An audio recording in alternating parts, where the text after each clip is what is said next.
কোভ্যান থানা এবং এটা মেয়ে।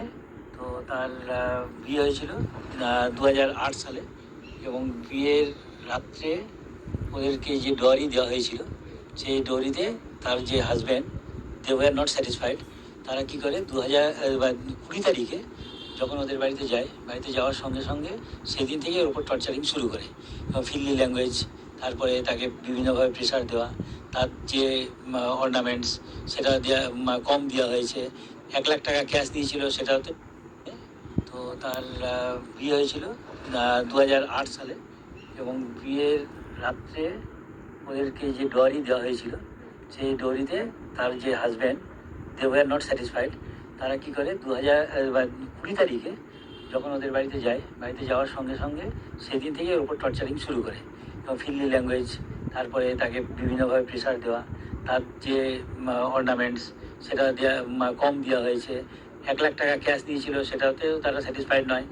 এরকম করতে করতে তারপর ফিজিক্যাল টর্চার, মেন্টাল টর্চার এবং বিভিন্ন ফিল্লি ল্যাঙ্গুয়েজ, ইন বিটুইন মেয়েটা প্রেগনেন্ট হয়ে যায় এবং 2010 সালে তার বাচ্চা হয়। বাচ্চা হওয়ার পর ছেলে হয়। বাচ্চা হওয়ার পরে সে একটু উইক হয়ে যায়। উইক হয়ে গিয়ে সে ছেলের দিকে তাকিয়ে টর্চারিং সহ্য করতেই থাকে। করতে করতে করতে করতে এমন একটা স্টেজে এসে পৌঁছয় যখন সে আর বিয়ন্ড দ্য টলারেশন সহ্য আর করতে পারছে না। এই সময় এরা কী করে, ওর ওপর প্রেশার ক্রিয়েট করে যে তোমার বাড়ি থেকে 5 লাখ টাকা নিয়ে এসো, আমাদের বাড়ি তৈরি করার আছে।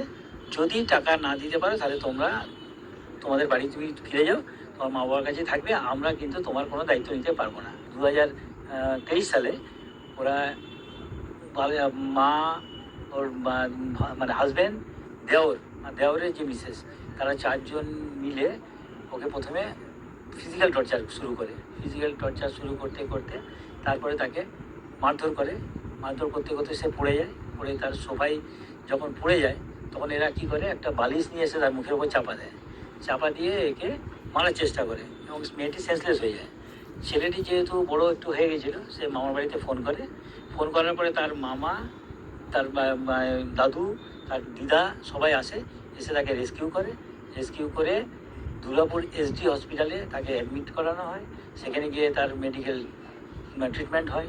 ট্রিটমেন্ট হওয়ার পরে সে 1 সপ্তাহ পরে বাড়িতে আসে এবং তারপর থেকে এখনও পর্যন্ত সে বাড়িতেই আছে, তাকে তারা আর নিয়ে যায়নি এবং ছেলেটিও ওর সঙ্গেই থাকে। তার রক্ষণাবেক্ষণ কিন্তু মেয়েটির বাবাই করছে। এরপর সজনীর বাড়ির লোকের অভিযোগের ভিত্তিতে পুলিশ গ্রেপ্তার